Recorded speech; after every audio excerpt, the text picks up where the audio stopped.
Hey everyone, sorry about earlier. My camera decided to, the batteries decided to die halfway through. And I'm in the backyard now. I might as well finish it out here since everyone's inside the house now. But I left off on one of Summer's questions, which was, what would I do if I woke up one morning to find out I was a woman? But there's a catch. I'm on my period.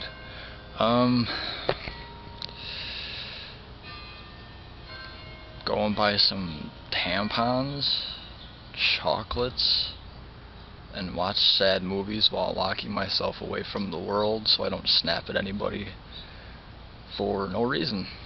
Because girls on their periods are scary. Scary. So that's what I would do. Next question is from Shaylin. Can we be best friends? Well, for one, we already are. We're already best friends. I know I have more than one best friend, but you are one of them. And she also asks, when am I dyeing my hair red? Since the color I have now has been for this long, it's probably going to be a couple more months.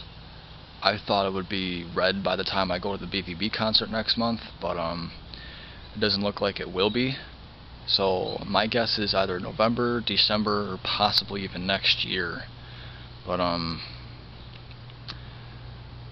this time will tell, because this really isn't fading much at all. It's actually staying in my hair. It's been in my hair for like 8 months. So as long as it stays like this, then I have no reason to dye it yet. So yeah. So I know it's been a while. I apologize. Next question's from Alexandra McCreary. What would my advice be to someone who is having relationship issues? Like a girlfriend is trying to get a hold of her boyfriend by messaging, texting, and calling them, and the boyfriend doesn't respond to any of those, or doesn't return any of them. My opinion, if you're going to be in a relationship, whether it be in person or long distance, there has to be some sort of communication. If there's no communication, why the fuck are you in a relationship?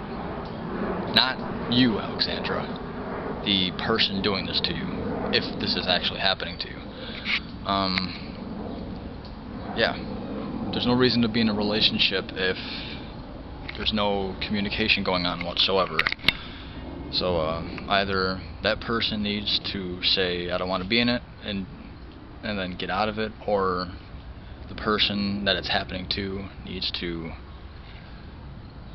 try to get a hold of them and say it's over, because there's really no point in being in a relationship if if they're not gonna talk to you. So that's my opinion. So yeah. Second last question's from Rachel Miller. What was the first band that I listened to? And that band was 3 Days Grace. The album was 1X. I heard that album before their first album, but 1X was an amazing album, and they were the first band I listened to, and man, that I remember it like crystal clear when I first heard them. I heard them from a video game, so that got me into 3 Days Grace. SmackDown vs. Raw, one of those games, got me into 3 Days Grace, and that was the first band I ever heard, so I'm glad that happened. And the last question is from Andy Pearson, and he asks, how do I deal with haters? A similar question was asked earlier, and I'm going to be making a bully / hater video, and so you will see my answer to that question in that video. And that was the last of the questions. Thank you everyone who submitted a question. And I'll be making that bully hater video soon. I would make it right now, but